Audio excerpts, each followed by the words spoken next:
Little update on the Road Barrier Butter. Please keep in mind that these are just my personal opinions based on how things work for me. And yes, I'm back to this background. My friend, who's an amazing videographer, came over, checked out my whole space. She set up everything properly for me to be able to do YouTube.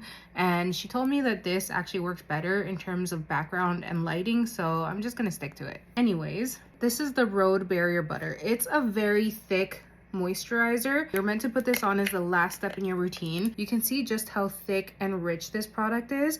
You're meant to put a nice generous layer of this and just leave it on overnight. This is an intense moisturizer. It's meant to strengthen your skin barrier. It has hyaluronic acid, ceramides, and polyglutamic acid, I think. You can see just how rich it is. I used it a few days in a row and I found that it did give my skin a really nice glow. But by the third day, I started to think to myself, okay, what product that I've used would be comparable to this? Remember my days of using this every single day? The La Roche-Posay Lipicar Balm? This to me is a similar type of product and I used it in a very similar way. A lot of people think that this product is for body only, but it's actually face and body. In the US, I think it's called the Triple Repair Moisturizing Cream. This product is formulated for severely dry skin and it also has a super thick, rich consistency. The consistency of Lipicar Balm is actually a tiny bit thicker than the Road Barrier Butter, but they are pretty similar in how they feel on the skin, and I find that they have a pretty similar effect on the skin. The Road Barrier Butter does not contain shea butter.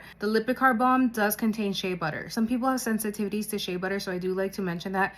But as far as shea butter being a pore clogging product, that really cannot be determined based on ingredients alone. Formulation and the quantity of an ingredient within a formula matters so much more than that ingredient just being in there full stop. So if you're worried about shea butter being a pore clogging ingredient and you're avoiding it because of fear mongering around certain ingredients, I've never had a problem with this clogging my pores. I know so many people that have used it that haven't had an issue. I'm sure some people have had problems with it, but it just goes to show that skincare is different for everyone. You can't put umbrella terms over certain ingredients. Ultimately, if you don't have an issue with shea butter, I would say that these are pretty similar in how you can use them.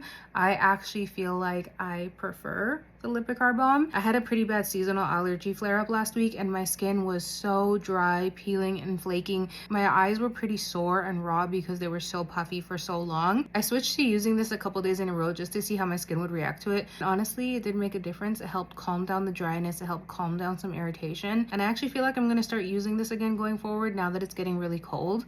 So I just wanted to update on that. If you have this and you have no problem using it, I don't think you need this. If you don't have this, or if you have a sensitivity to shea butter, this is a great alternative.